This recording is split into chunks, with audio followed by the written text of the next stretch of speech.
안녕하세요. 예, 반갑습니다. 예, 처음 뵙겠습니다. 자, 이제 오늘부터요. 20시간 예정이 돼 있어요. 20시간 예정돼 있는데 21시간 할지도 몰라요.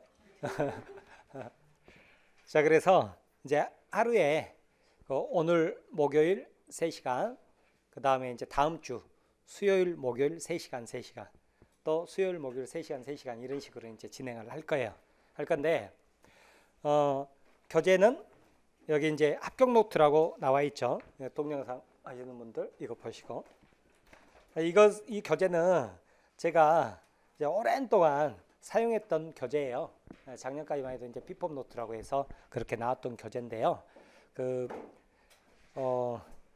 이제 선생님들은 항상 좀 잡벅 스타일이 좀 있다고 그랬잖아요. 그래서 제가 잡벅 스타일로 하면 우리나라에서 제일 좋은 민법 교재 이렇게 교재입니다. 그래서 이거 이제 많지는 않잖아요, 그죠? 많지는 않은데 제가 평소 수업 시간에 쓰는 이렇게 그림 같은 것을 맨 처음에 이제 집어넣어 가지고요, 그림 민법이라고 제가 이제 스스로는 그렇게 명명을 한 거예요. 근데 이것을 여러분이 한 20번 정도 이렇게 볼 수 있으면 좋아요. 근데 어느 천년에 20번 막 놀랍죠, 그죠? 근데 맨 처음에 볼 때는 예를 들어서 뭐 한 일주일 걸렸잖아요. 일주일 걸렸다 그러면 두 번째 볼 때는 뭐 한 4일 걸릴 거 아니에요. 세 번째 볼 때는 한 이틀 걸리겠죠, 그죠?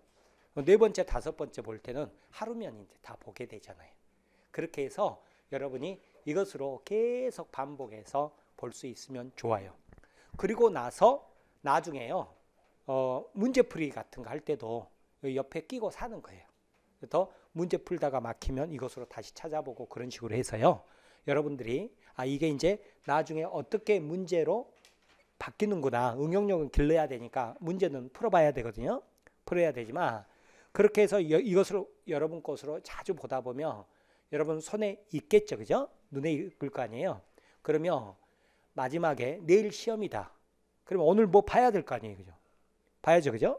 그것도 뭐 하루에 답을 해야 되거든요. 근데 뭘 볼 거냐 그 말이에요. 뭘 볼 거냐? 교과서 볼 수가 없잖아요. 교과서 보면 책 페이지가 이만큼, 그죠?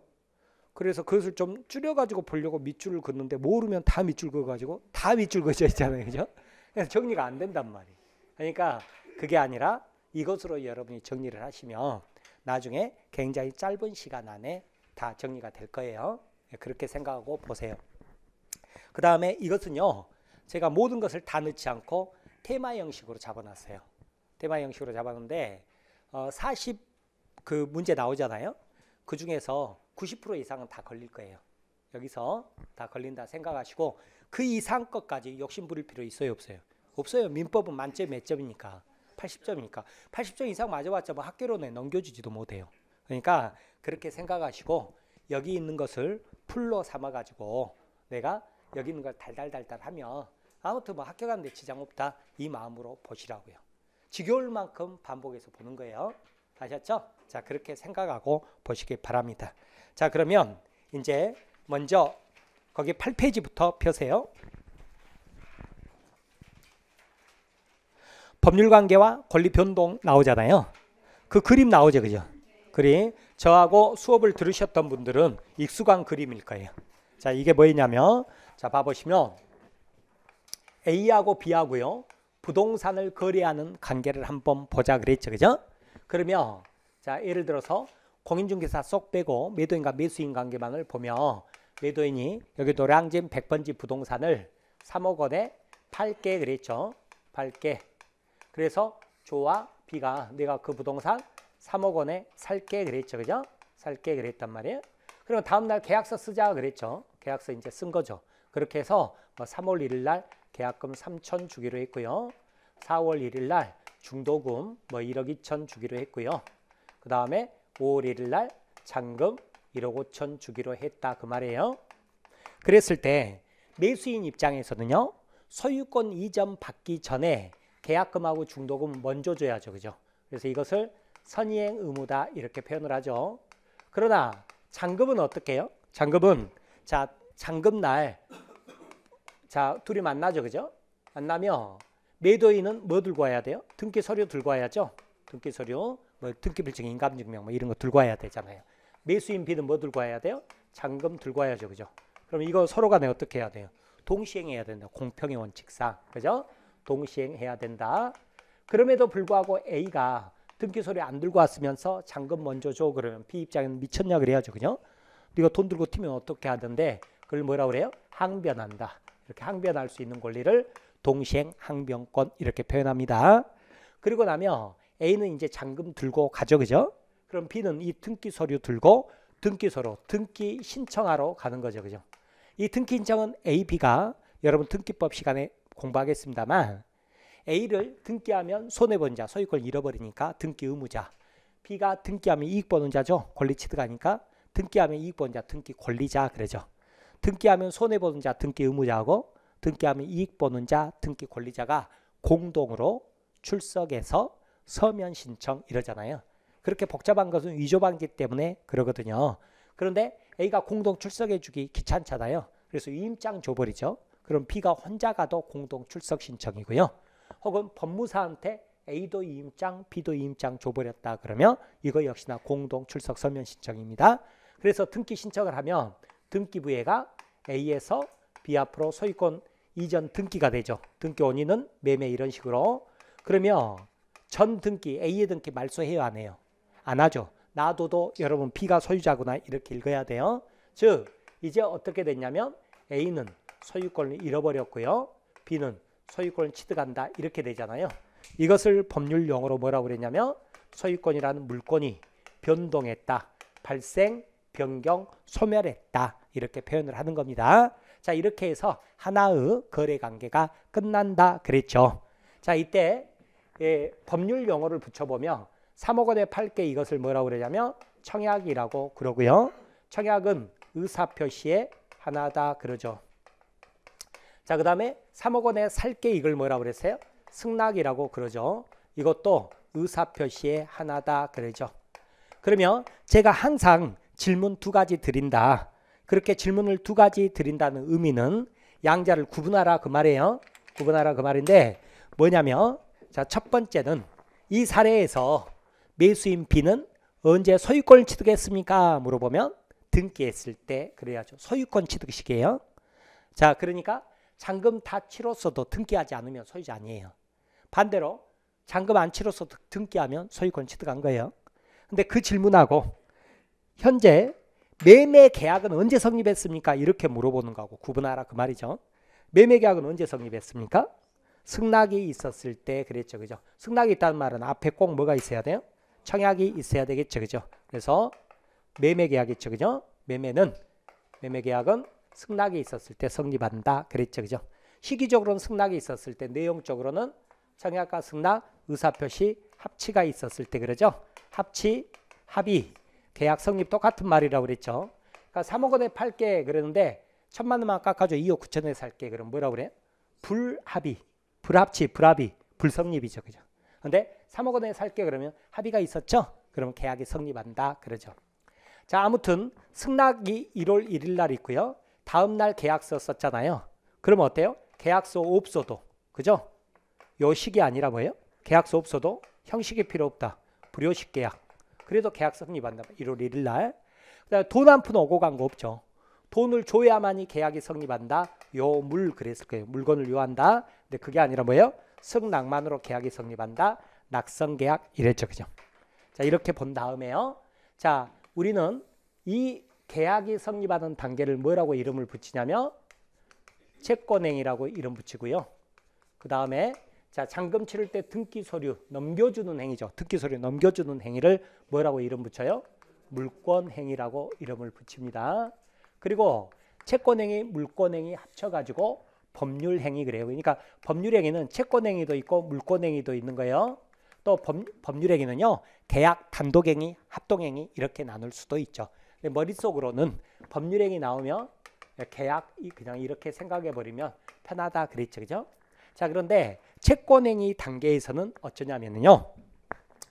자, A가 자기 부동산이 아니라 가배 부동산을 팔겠다고 청약하고 B가 이에 대해서 승낙을 했습니다. 즉 타인의 권리잖아요. 타인의 권리의 매매계약이죠. 매매계약은 유효 무효? 유효 그래요. 왜 유효냐? 아무튼 자 A로서는 잔금날이 5월 1일이죠. 이날 등기 서류 넘겨주기로 한 거잖아요. 그러니까 5월 1일까지만 갑으로부터 매수해서 그죠? 매수해서 B에게 넘겨주면 되니까 그러죠. 그래서 채권행위 단계에서는 타인의 권리 매매계약은 유효 그러죠. 그런데 갑이 안 판대요. 그러면 A는 사는 방법이 없죠. 왜? 계약자의 원칙이니까. 공법적으로는 공패는 깡패라서 어떻게 해요? 국가기관 수용해버리잖아요. 그런데 민법은 사법이에요. 사법이라서 어때요? 수용하는 방법이 없단 말이에요. 강제성이 없어요. 계약자의 원칙 그러잖아요. 그래서 사는 방법이 없어요. 그래서 A가 고민하다가 서류 위조해서 등기했다 그러면 위조 서류한 등기는 무효죠. 그죠? 아무리 등기하면 소유권 취득한다지만 위조 서류에 의했다 그러면 계약이 없잖아요. 법률행위가 없기 때문에 무효예요. 그런데 문제는 이제 B가 권리 취득하느냐 이 문제잖아요. 그죠? 권리 취득해요 못해요? 못하죠. 그죠? 우리는 자 등기부를 믿은 자 희생하에 진정한 권리자를 보호하고 있습니다. 자 이것을 뭐라고 표현하냐면 무권리자죠. 그죠? A가 무권리자잖아요. 무권리자의 처분행위죠. 그죠? 처분행위는 뭐다? 무효다 이러죠. 그죠? 무효다. 자 이렇게도 표현하고요. 그 다음에 자 우리는 등기부로 누가 권리자인지 공적 장부, 등기부라는 공적 장부로 다 보여주고 있죠. 공시하고 있죠. 그죠? 근데 B가 누구예요? 이러한 공적 장부를 믿을 신자를 써서 믿은 사람이죠. 그죠? 믿은 사람이다. 그러죠. 그죠? 자, 그랬을 때죠. 우리는 전부 공시하고 있지만 공신했다고 해서 힘을 안 주잖아요. 그죠? 권리 취득 못 해버려요. 그래서 이걸 뭐라고 표현했죠? 공신력 부정 이렇게 표현했죠. 그죠? 공신력 부정 이렇게 표현했습니다. 자, 이렇게 보는 거죠. 그죠? 아셨죠? 자, 이렇게 해서 이제 거래 관계가 하나가 끝나게 되는데 여러분 방금 봤듯이 민법에서는 등장인물이 국가가 안 나와요. A하고 B죠. 혹은 갑하고 을. 그래서 민법이라는 것은 개인과 개인, 사인과 사인이라고도 표현합니다. 자, 이 관계를 다루는 사법이란 말이에요. 사법. 사법이다. 그러죠. 그죠? 사법. 민법은 사법의 대표 그러죠. 여기는 계약자의 원칙이 적용됩니다. 근데 여러분 2차 과목은 뭐예요? 국가가 나오죠. 그죠? 국가가 세금, 국가기관이 걷어가죠. 그죠? 그러잖아요. 등기도 국가기관인 등기소 가서 등기 신청하잖아요. 건축허가도 국가기관. 그러죠? 시장군수구청장. 자, 국가와 개인 간의 관계를 다루는 법을 공법. 2차 과목은 전부 공법이에요. 여기는 공공성 때문에 깡패 그랬잖아요.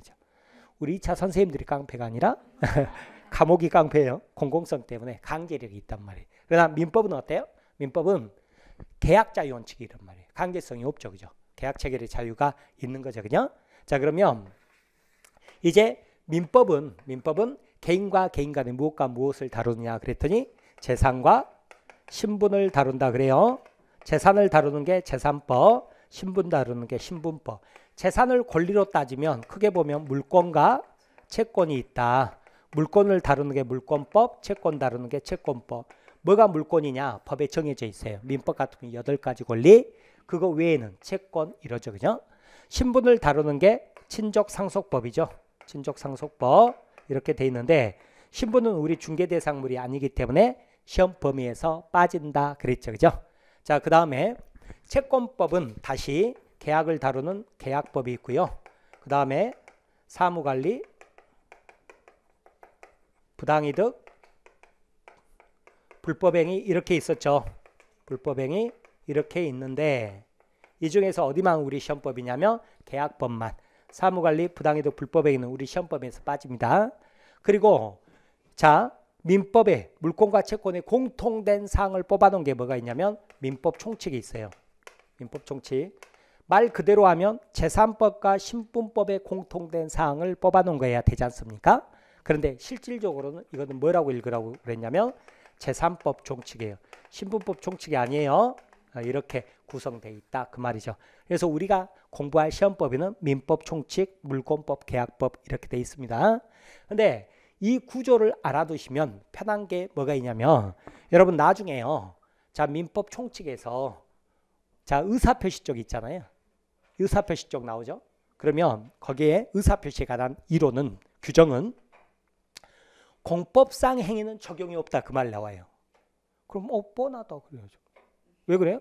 사법행위니까. 아셨죠? 공법상 행위는 적용 없다 그러는 거예요. 소송행위도 어때요? 공법행위, 사법행위, 소송행위. 공법행위잖아요. 그죠? 공법행위예요. 국가기관이 법원 가서 소송을 하니까 소송행위 적용 없다. 당연한 거예요. 그죠? 당연하다. 그래야 됩니다.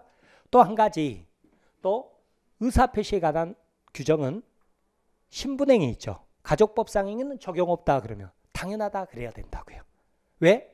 우리가 이 구조를 알면 당연하다고 느껴야 되기 때문에. 그래서 이렇게 구조를 알아두시는 게 좋습니다. 그리고 이거 외에 이제 민사특별법이 있다 이렇게 가는 거예요. 자, 이렇게 가는 건데, 그러면 다시요. 이리 와봅니다. 자, 방금 말씀드렸듯이 민법 총칙이 있고요. 그 다음에 물권법이 있죠. 그죠? 물권법이 있고, 그 다음에 뭐가 있어요? 계약법이 있다 그랬죠. 그죠? 계약법. 이렇게 구성이 돼 있잖아요. 그죠? 이렇게 구성이 돼 있다 그랬죠. 그죠? 물권법을 좀 위에다 적을게요. 이렇게 구성이 돼 있어요. 그러면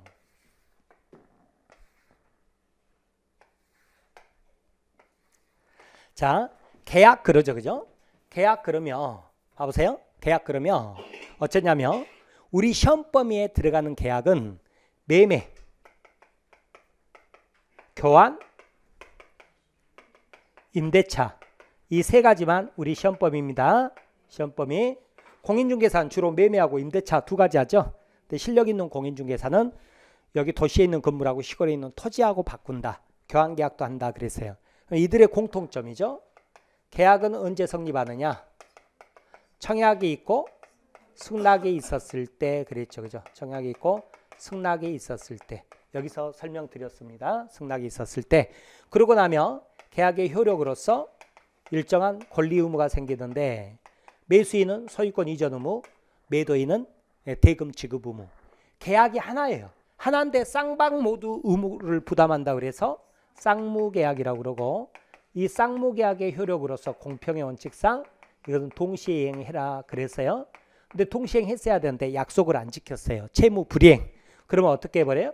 상대방은 계약을 해지하고 손해배상 끝. 이로 끝나버려요. 물권의 세계로 넘어가 보지도 못합니다. 근데 동시행해서 약속을 지켰어요. 약속 지켰다 그러면 이제 어때요? 등기에서 소유권이란 물권을 취득한다 이렇게 가는 건데, 물권은 아까 8가지 권리 그렇게 설명드렸거든요. 그럼 물권은 뭐가 있느냐? 점유권이 있고 소유권이 있다. 그 다음에 소유권을 제한하는 물권으로서 지상권, 지역권, 전세권이 있고, 그 다음에 담보물권으로서 유치권, 질권, 저당권이 있다. 이렇게 8가지 권리가 있는데요. 자, 내가 은행에서 돈을 빌리면서 부동산을 담보물로, 아파트를 담보물로 제공했다 그러면 은행은 이 담보물에 저당권이 있다 그래요. 그런데 제가 질권의 대표적인 예로 전당포, 제가 학창 시절에 전당포 뻔질나게 드나들였는데, 그때 전자계산기 동산이죠. 이거 맡기면 10,000원 빌려주거든요. 그럼 동산에 대해서 전당포 아저씨는 질권이 있다 그래요. 그래서 담보 목적물이 부동산이면 저당권, 동산이면 질권 그러거든요. 근데 동산은 우리 시험 범위가 아니에요. 중개대상물이 아니니까. 그래서 질권 빠지고 나머지 8가지가 우리 시험 범위 그러죠. 그런데 이 물권을 취득하는 방법이 2가지가 있어요. 186조 법률 행위로 취득하는 방법이 있고, 법률 행위 그러면 아까 뭐 생각하라고 그랬죠?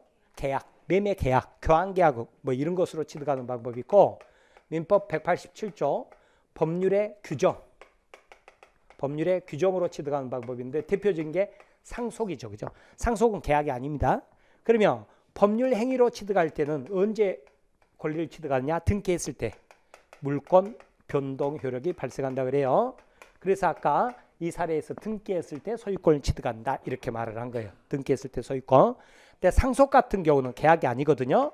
이때는 등기 없어도 권리를 취득합니다. 즉 돌아가신 부모님을 피받다, 애란대 표현이반 피받다, 피상속인, 피상속인이 사망만 하면 자식 상속인은 어때요? 등기 없어도 상속 등기 없어도 바로 소유권을 취득하는 거예요. 다만 이것을 처분하기 위해서는 등기한 다음에 처분해라 이렇게 돼 있습니다. 자, 그래서 계약 하나하나 다루는 부분을 각칙, 이들의 공통적 총칙, 물권 하나하나 다루는 부분을 각칙, 이들의 공통적 총칙, 그리고 다시 물권법과 계약법의 공통된 사항을 뽑아놓은 것이 민법 총칙, 이것을 제가 민총 이렇게 적은 것뿐이에요. 그러면 민법 총칙은 원래 봐보시면 자, 계약도 A하고 B하고 물권 변동도 A하고 B 사이에 이루어지기 때문에 자, 권리의 주체로서 인이 나오고 그 다음에 채권행위, 물권행위 전부 뭐라고 그랬냐? 법률행위라고 그랬죠? 법률행위 나오고 그 다음에 친구한테 돈 빌려주는데 10년 동안 권리 행사하지 않았다. 권리에 잠자는 자는 보호받지 못한다. 돈 못 받아요. 권리가 소멸해버려요. 소멸시효. 그런데 여기 영익물권은 20년간 권리 행사 안 하면 소멸해버립니다. 이것을 소멸시효라고 그래요. 소멸시효라고 그러는데 이 중에서 우리 시험 범위에 들어가는 건 법률행위뿐, 인, 소멸시효 이것은 우리 시험 범위에 안 들어갑니다. 그런데 비중은 한 80% 이상 차지합니다. 그러면 자, 민법 총칙 분야는요. 자, 어디만 우리 시험 범위냐 그랬더니 방금 말씀드린 대로 법률 행위만 우리 시험 범위 그랬죠. 그러면 이제 법률행위 성립 요건 언제 법률행위가 성립하느냐 그랬더니 법률행위 그럼 계약 생각을 하고 그랬잖아요. A하고 B하고 그죠? 뭐예요? 당사자가 그죠? 두 번째 노량진 100번지 부동산을 3억 원에 사고판다는 목적을 가지고 그래요. 세 번째 청약이라는 의사표시, 승낙이라는 의사표시를 했을 때 법률행위가 성립한다 그렇습니다. 그런데 당사자가 목적을 가졌는데 아직 의사표시를 안 했으면 무효라고 안 해요. 뭐라고 그러냐? 불성립이에요. 불성립. 근데 의사표시까지 해서 성립했죠? 그런데 이 법률행위가 유효하기 위해서는 다시 효력 요건을 갖춰야 됩니다. 자, 이 당사자는 권리 능력이 있어야 되고 의사 능력이 있어야 되고 행위 능력이 있어야 된다 그래요. 자, 그 다음에 이 목적은 확정, 가능, 적법, 사회적 타당성이 있어야 된다 그러는 거예요. 자, 그 다음에 이 의사표시 있죠. 자, 하나의 청약이라는 의사표시에는 내가 마음먹은 의사가 있고 이걸 표시한 게 있어요. 이 의사표시 그런데 이 의사표시가 일치해야 됩니다. 표시가 일치하고 그 다음에 하자가 없어야 된다 그래요. 하자가 없을 거 그러는데 만약에 의사표시가 불일치하거나 하자가 있다. 이거를 우리는 뭐라고 그러냐면 비정상적 의사표시 그렇습니다. 비정상적 의사표시 이렇게 말을 하고요. 자, 비정상적 의사표시에는 몇 가지가 있냐면 네 가지가 있는데 107조, 108조, 109조, 110조. 그래서 107조 비진의 표시가 있고요. 108조 통정 허위 표시가 있고요. 109조 착오가 있고요. 110조 사기 강박이 있습니다. 사기 강박 이렇게 있는데 자, 이것을 이제 일반적 성립 요건, 일반적 효력 요건 그러는데요. 권리 능력 그것은 여러분 엄마 뱃속에 있는 태아 있잖아요. 태아는 주민등록번호 있다 없다? 없다. 그러면 우리는 등기해야 소유권을 취득하는데 등기할 때는 항상 세 가지를 적습니다. 성명, 주민등록번호, 주소. 그러니까 태아는 주민등록번호가 없으니까 등기할 수가 없겠죠. 그럼 권리 취득을 못 하잖아요. 권리 취득을 할 수가 없어요. 권리 능력이 없다. 엄마 뱃속에서 태어났다. 1살 먹죠. 1살 먹은 애기도 출생신고하면 주민등록번호 나오죠. 등기할 수 있죠. 권리 취득할 수 있다. 권리 능력이 있다. 이렇게 표현하는 거예요. 그래서 태아는 권리 능력이 없어요. 그 다음에 1살 먹은 애기는 권리 능력이 있다. 자, 그런데 의사 능력은 사물의 변별 능력이라고 그래요. 그래서 수업 들을 때도 눈이 막 초롱초롱하다. 의사 능력이 넘치네. 그죠? 그런데 뭐예요? 졸다가 이렇게 뭐 계약서 옆에 놔두고 있는데 졸다가 그냥 나도 모르게 이렇게 했는데 이게 뭐 사인이라 도장 찍어졌다. 이런 거 뭐예요? 의사 능력이 없는 상태잖아요. 그죠? 의사 능력 없죠? 개별적 능력을 봅니다. 그래서 의사 능력 같은 건 사물의 변별 능력. 그래서 뭐 15살 정도여도 좀 띠라다 의사 능력 없다 그래요. 똘똘하다 그러면 12살, 13살도 의사 능력이 있다 그러죠. 행위 능력은 획일적으로 끊어버립니다. 18살, 19살 사이를 끊어가지고 18살까지는요. 아무리 똘망똘망해도 미성년, 행위 능력이 없다. 그 다음에 19살부터는 좀 띠래도 뭐예요? 행위 능력이 있다 그래버린다고요. 그런데 만약에 태아 이름으로 계약을 하거나, 그죠? 혹은 얼이 빠진 상태로 계약을 했다 그러죠. 의사 능력 없죠, 그죠? 그러면 이런 경우는 어때요? 7살 먹은 애기가 계약했다, 뭐 이런 식으로. 이건 무효예요. 근데 18살 먹은 애기가 계약했다. 행위 능력이 없죠. 제한 능력자라고 그러는데 취소 사유 그렇습니다. 그 다음에 확정 가능 적법 사회적 타당성 다 있어야지 이 중에 하나라도 없다 무효거든요. 뭐냐면 자 노량진동 100번지 부동산 확정돼 있어요. 근데 내가 가지고 있는 여러 가지 부동산 중에 어느 하나 그러면 확정이 안 돼 있죠. 이런 계약은 해봤자 무효. 3억 원 확정돼 있죠. 근데 시가보다 싸게 그러면 확정이 안 돼 있어요. 이런 계약은 해봤자 무효. 그 다음에 계약은 했어요. 했는데 이미 불타 없어졌대요. 그럼 뭐예요? 줄래야 줄 수가 없죠. 불가능. 그런 계약은 이 세상에 없는 부동산 사고 판다고 계약해봤자 무효. 그 다음에 부동산 거래는 적법이에요. 근데 마약관련법에서 마약 거래하지 말라고 그랬는데 거래하는 계약을 해봤자 위법이니까 그런 계약은 해봤자 무효. 그 다음에 법규적은 없지만 첩으로 살아주면 아파트 한 채 줄게. 이런 것은 금지하는 법규정이 없어도 사회적 타당성이 없어서 무효 이렇게 갑니다. 자, 그 다음에 비준후 표시 이것은 자 예를 들어서 내가 여러분한테 수업 끝나면 100만 원 드릴게요 이랬거든요. 근데 내 의사는 줄 마음이 없었습니다.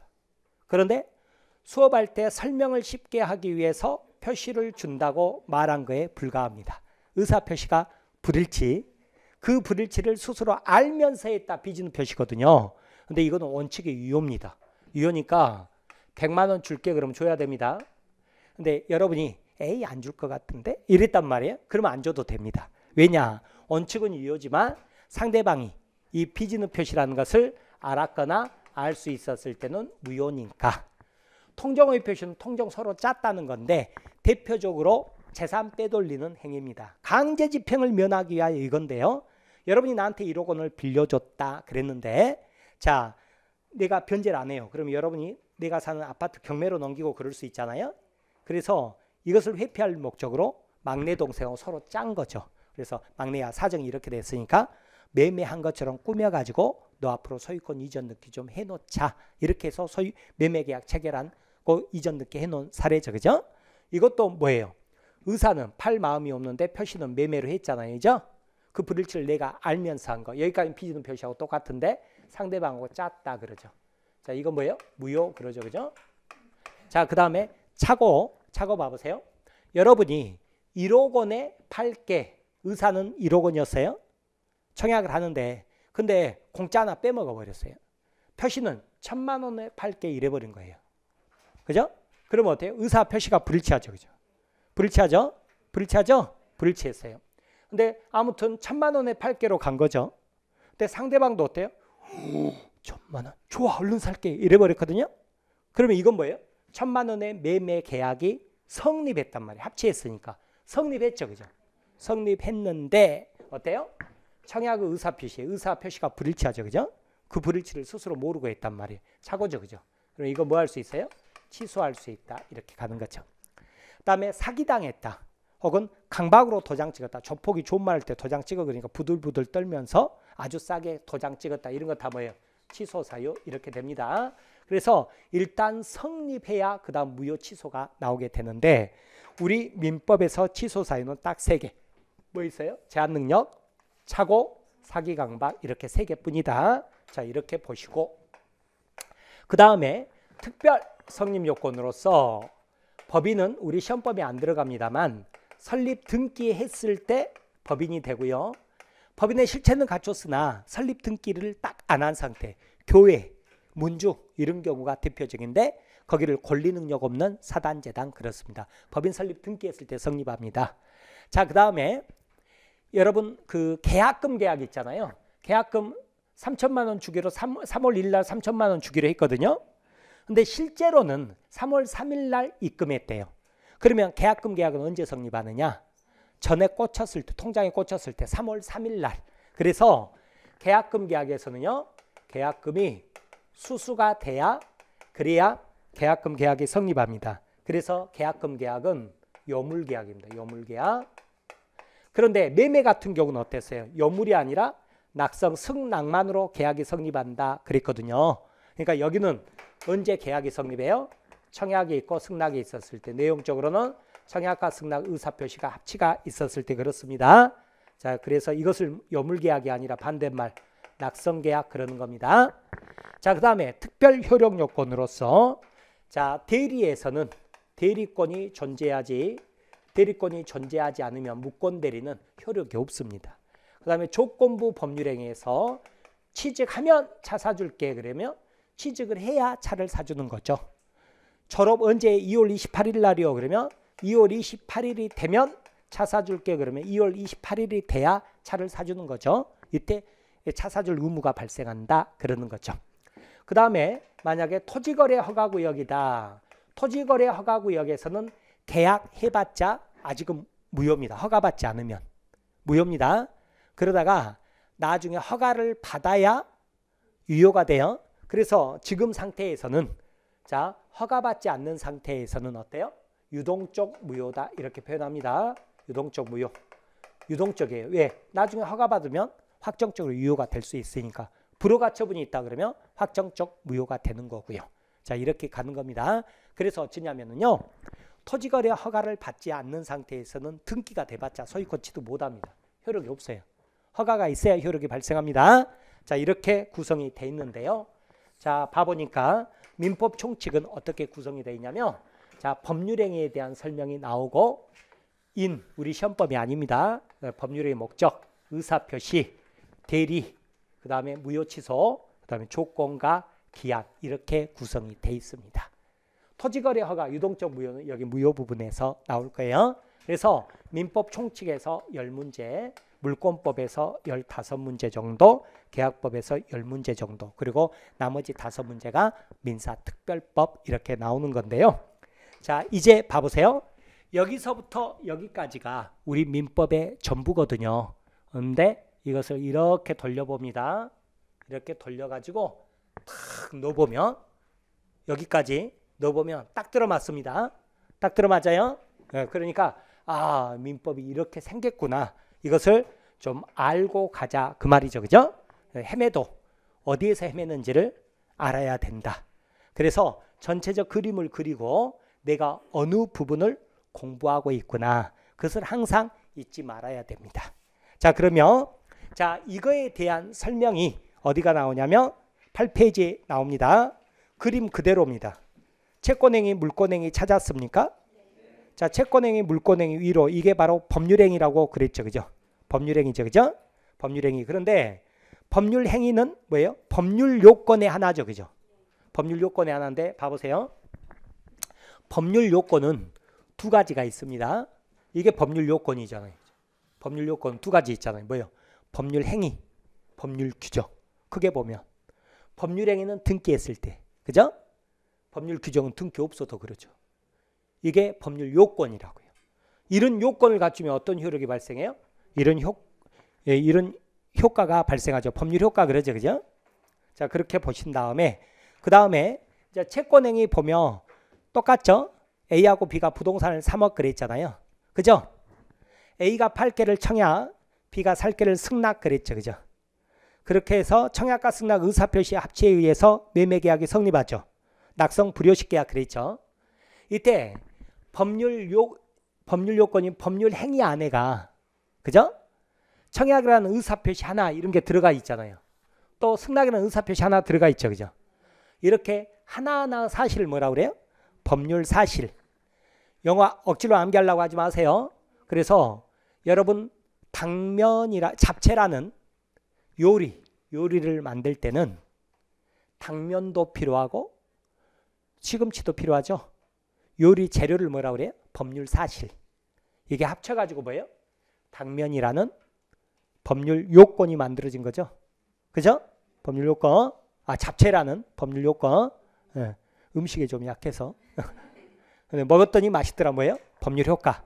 근데 이런 용어 몰라도 합격하는데 전혀 지장 없습니다. 다만 중요한 것은 채권행위 단계에서는 뭐예요? 타인의 권리 매매계약 유효를 했잖아요. 그럼 응용해 보면 타인의 권리 임대차 계약 유효, 타인의 권리 교환계약 유효 이렇게 되겠죠. 그 다음에 이제 계약서 썼잖아요. 이죠? 똑같이 나오죠. 계약금 3천, 중도금 1억 2천, 잔금 1억 5천 나오죠. 그죠? 그죠? 그 다음에 이제 뭐예요? 물권행위 나오죠. 그죠? 잔금 칠 때 등기 서류 넘겨주는 행위를 물권행위. 물권행위 단계에서는 무권리자 처분행위는 무효 그랬죠. 그죠? 그랬죠? 그리고 나서 이제 등기하러 가죠. 그럼 등기부회가 보존 등기에 의해서 B 앞으로 소유권 이전 등기. 그러면 물권이 변동되죠. A는 소유권을 잃어버리고 B는 소유권을 취득한다. 이렇게 가는 거죠. 됐습니까? 자, 그래서 거기 1번 보면 아래 법률 요건 그랬죠. 법률 요건은 크게 보면 뭐가 있어요? 법률 행위하고 법률 규정이 있다 그랬죠. 법으로 정해져 있단 말이에요. 법률 규정 그러면 뭐 준법률행위라는 거 있고 사무관리, 부당이득, 불법행위 뭐 이런 거 있다고 그랬죠. 이거 다 우리 시험범위에 안 들어가요. 안 들어가니까 그런가 보다 하고 지나가 버리라고요. 자, 그 다음에 준법률행위는 법률행위가 아니다 나오네요. 법률행위가 아니니까 뭐예요? 앞에다가 뭐 준법률행위 해서 용어를 달리 해놨을 거 아니에요. 그러면 준법률행위가 뭔데요? 그랬더니 관심 없어 이러는 거예요. 관심 없어. 보지 마세요. 아셨죠? 이런 거 보는 거 아니에요. 근데 나중에 여러분이 이제 공부 다 하고 나서 나는 요즘 뭐 할 것도 없고 뭐 더 이상 뭐 새로운 거 없어요? 막 그럴 때 나 겨우 하나 뭐 직업 중에는 의사가 최고유 막 이렇게 하는 거예요. 그래서 거기 보면 의사가 최고유 나오죠. 그죠? 그래서 최고, 각종 거절, 뭐 청약의 유인 나오잖아요. 의사가 최고유.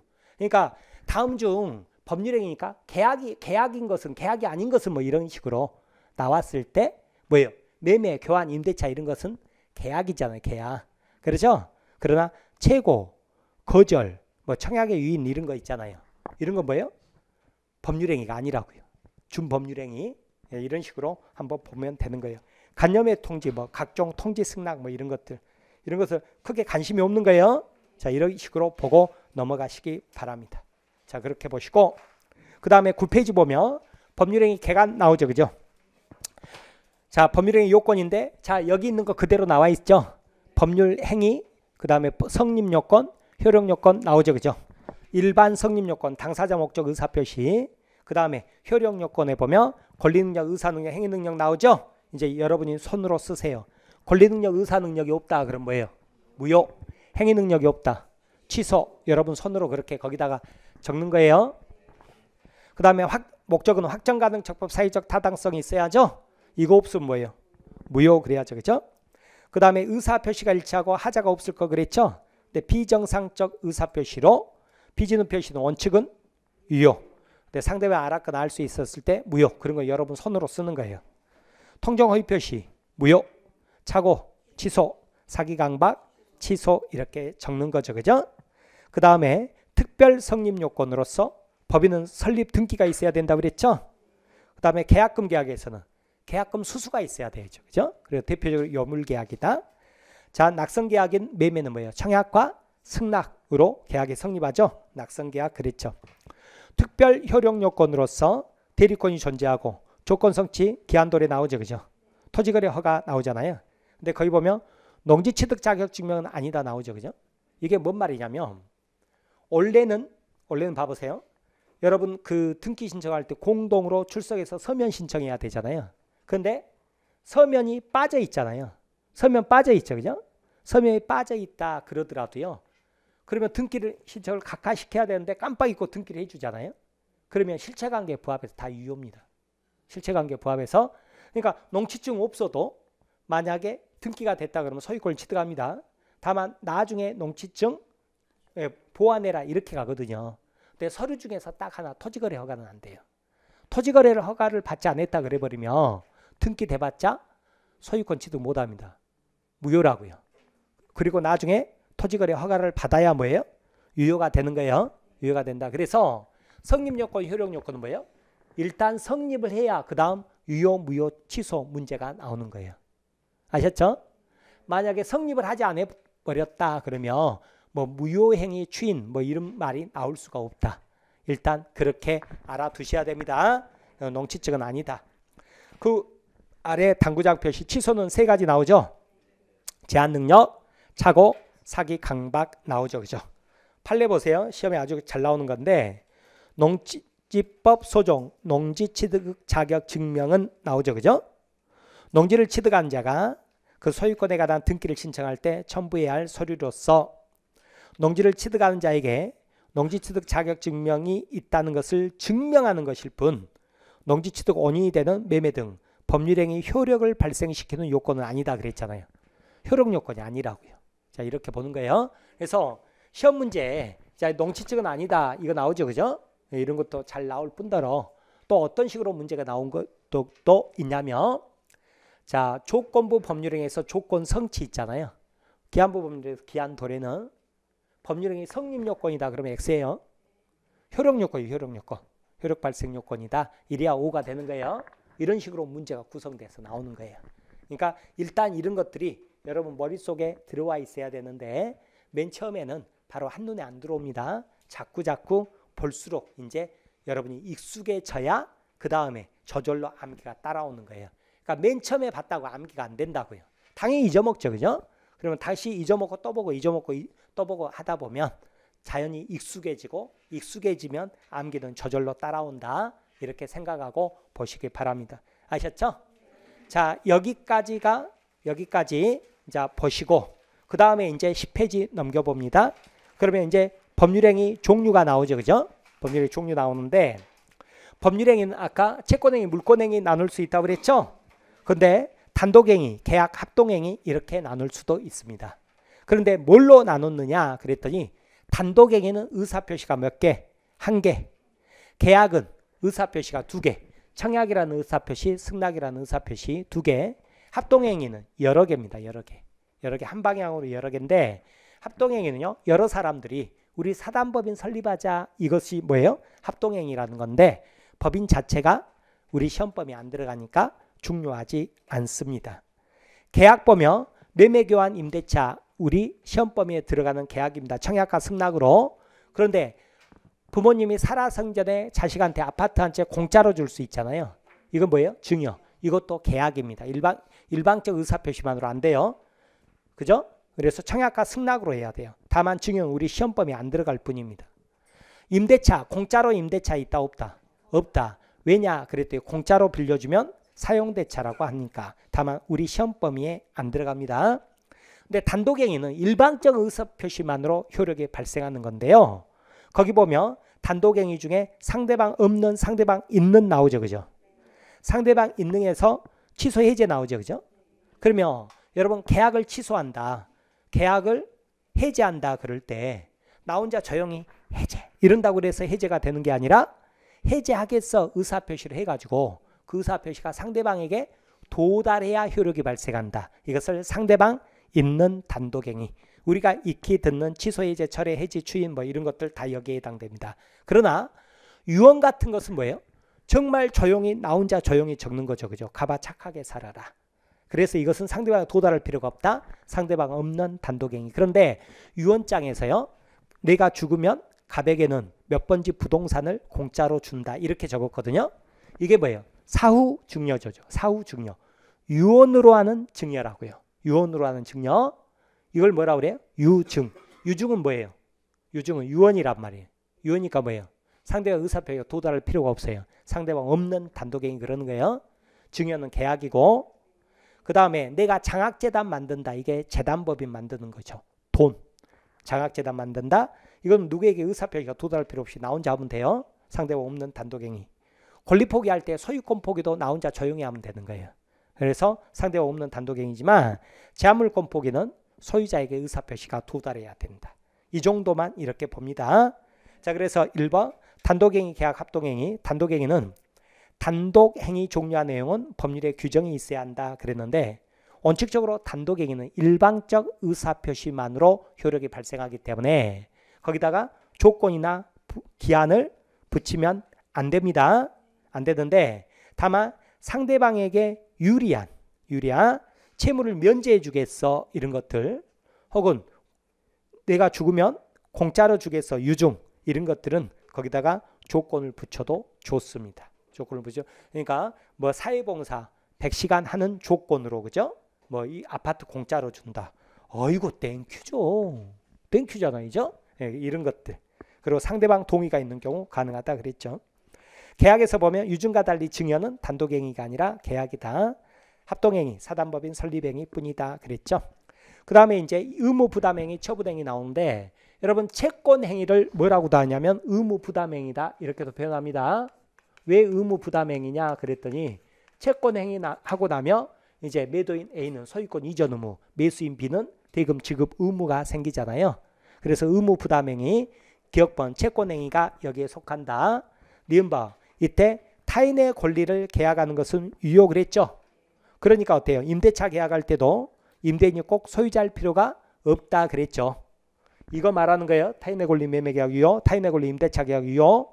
처분행위 나오죠. 그죠? 처분행위. 물권행위가 뭐예요? 물권행위가 처분행위다 그러잖아요. 처분행위인데 꼭 소유권 이전뿐만 아니라 물권을 설정해주는 저당권 설정도 뭐예요? 처분행위입니다. 처분행위. 여기는 다 처분 권한이 있어야 돼요.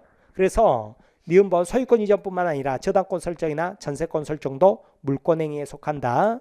따라서 저당권 설정자는 처분 권한이 있어야 됩니다. 그 다음에 무권리자의 처분행위는 무효 나오죠. 그죠? 무효 나오죠. 다만 무권리자 처분행위는 무효인데 나중에 처분권자가 추인, 사후에 인정 그러죠. 그죠? 그러면 소급에서 유효가 된다. 유동적 무효인데 이것은 나중에 어디하고 연결이 되느냐면요. 연결이 되냐면 여러분 그 교재 무효취소에서 나오는데요. 무효취소에서 자 31페이지 31페이지 보면 무효와 취소 그림 나오죠. 그죠? 그림 나오는데 그 맨 오른쪽 맨 아래 추인의 소급표 있다. 유동적 무효 나오죠. 그죠? 추인의 소급표를 주기 위해서 나온 이론이 유동적 무효인데 유동적 무효 그러면 무토 이렇게 봐야 됩니다. 무무토 그래서 이번에 무권리자 처분행위는 무효인데 추인하면 어떻게 돼요? 소급에서 유효가 된다. 이때 연결시켜서 설명드릴 거예요. 그렇게 설명드릴 거예요. 그러니까 지금은 일단은 자 다시 110페이지 그냥 10페이지네요. 10페이지 보면 다만 무권리자 처분행위 있죠. 무효죠. 근데 나중 처분권자가 추인하죠. 그럼 소급에서 유효가 된다. 유동적 무효 중에 하나다. 무무토 일단 이렇게 아십니다. 아셨죠? 자 그러면 10분 쉬세요.